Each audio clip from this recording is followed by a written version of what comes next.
Hello everyone. आज हम बात करेंगे लॉ ऑफ टॉर्ट्स का एक और इम्पॉर्टेंट कंसेप्ट, और वो है vicarious liability of state. Vicarious liability का जनरल मीनिंग होता है कि एक प्रिंसिपल जो होता है वो अपने सर्वेंट्स के कंडक्ट के लिए, एक्शन के लिए लायबल होता है। इसी तरीके से वाइकेरियस लायबिलिटी ऑफ स्टेट का मतलब होता है कि स्टेट अपने सर्वेंट्स के एक्शंस के लिए रिस्पॉन्सिबल ठहराया जा सकता है। लेकिन ये कब ठहराया जा सकता है, इसका एक टेस्ट होता है जो कि मैं अभी डिस्कस करूंगी इस वीडियो में। इससे पहले हम समझते हैं कि sovereign and non sovereign functions क्या होते हैं। सॉवरेन फंक्शंस वो होते हैं जो कि कंट्री के एडमिनिस्ट्रेशन के लिए या जस्टिस के एडमिनिस्ट्रेशन के लिए ज़रूरी होते हैं, जैसे maintenance of law and order या फिर डिफेंस फोर्सेस की मेंटेनेंस। तो इस तरीके के जो फंक्शंस होते हैं जो एक इंडिविजुअल के हाथ में नहीं होते, उसकी अथॉरिटी में नहीं आते हैं, ये वो एक्शंस होते हैं और इन्हीं को हम कहते हैं सॉवरेन फंक्शंस। जैसे कि एक पुलिस ऑफिसर, तो police officer is actually duty bound and also has the powers and the authority to arrest a person।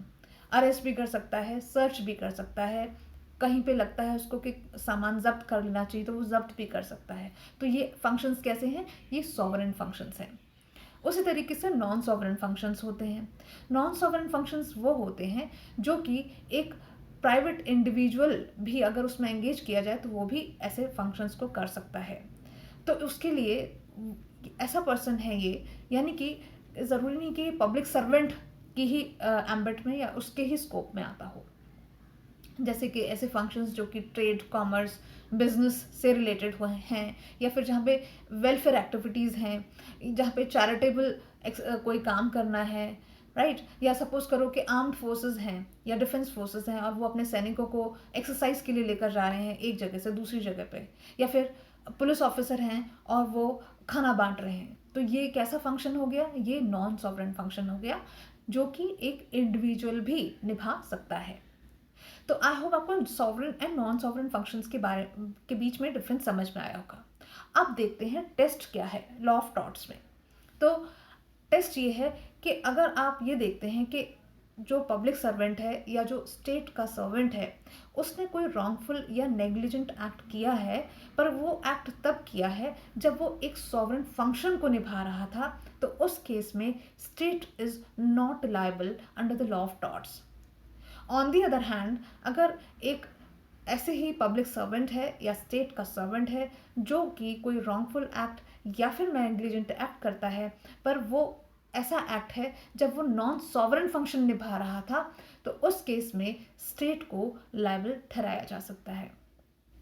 For example, एक ए पर्सन जो है वो पुलिस के द्वारा अरेस्ट कर लिया जाता है इस ग्राउंड पर कि वो अनऑथराइज्ड क्वांटिटी ऑफ गोल्ड लेकर जा रहा है।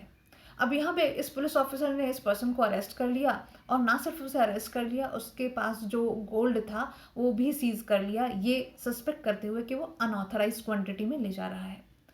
बाद में इंक्वायरी की जाती है, डिटेल्ड इंक्वायरी से पता चलता है कि उस पर्सन ने ऐसा कोई गलत काम नहीं किया, अनऑथराइज्ड क्वांटिटी में वो सोना नहीं ले जा रहा था, और उसको रिलीज कर दिया जाता है इस बेसिस पर। अब यहाँ पर जब ये पर्सन इस पुलिस ऑफिसर से वो अपना जो सामान जो उसका जब्त हुआ है, जो गोल्ड जब्त हुआ है, जब इसे मांगने जाता है तो वो पुलिस ऑफिसर या तो सपोज करो वो एस्केप वो भाग जाता है, या फिर वो वापस करने से मना कर देता है। तो क्या ये रॉन्गफुल एक्ट है पब्लिक सर्वेंट की तरफ से? बिल्कुल है। पर अब यहाँ पर क्योंकि इस पब्लिक सर्वेंट ने एक सॉवरेन फंक्शन निभाया था। सॉवरेन फंक्शन क्या था? जो उसका काम था कि अगर उसको लगता है कि कोई पर्सन किसी रॉन्गफुल एक्ट के लिए सस्पेक्टेड है, किसी ऑफेंस को करने में उसका इन्वॉल्वमेंट है, तो उस केस में उसको बिल्कुल अरेस्ट किया जा सकता था पुलिस ऑफिसर द्वारा, और उसका सामान भी जब्त किया जा सकता था, और वही किया भी। लेकिन जो उसने रॉन्गफुल एक्ट किया ना इस दौरान, जो सॉवरेन फंक्शन निभाते हुए, तब भी हम स्टेट को लायबल नहीं ठहरा सकते अंडर लॉ ऑफ टॉर्ट्स। इसी तरीके से अब सपोज करो एक पुलिस ऑफिसर है और वो चैरिटी, यानी कि सपोज करो एक भंडारा लगवाया है और वो खाना बांट रहा है। सपोज करो वो उसमें लोगों को मारपीट कर देता है उस दौरान, या फिर कोई रॉन्गफुल या फिर कोई नेग्लिजेंट एक्ट कर देता है।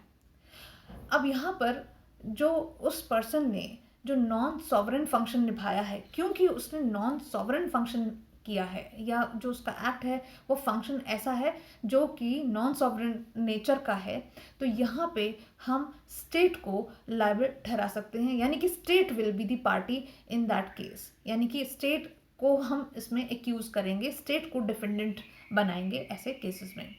आई होप आपको इस छोटी सी वीडियो से इस कंसेप्ट का यानी कि वाइकेरियस लायबिलिटी ऑफ स्टेट का कंसेप्ट समझ में आया होगा। इसमें और भी बहुत सारे केस लॉज आते हैं, लेकिन अगर आपको ये कंसेप्ट इस वीडियो से टेस्ट समझ में आ जाता है तो आप उन केस लॉज को भी और बेहतर तरीके से समझ पाएंगे। Thank you so much for watching this video.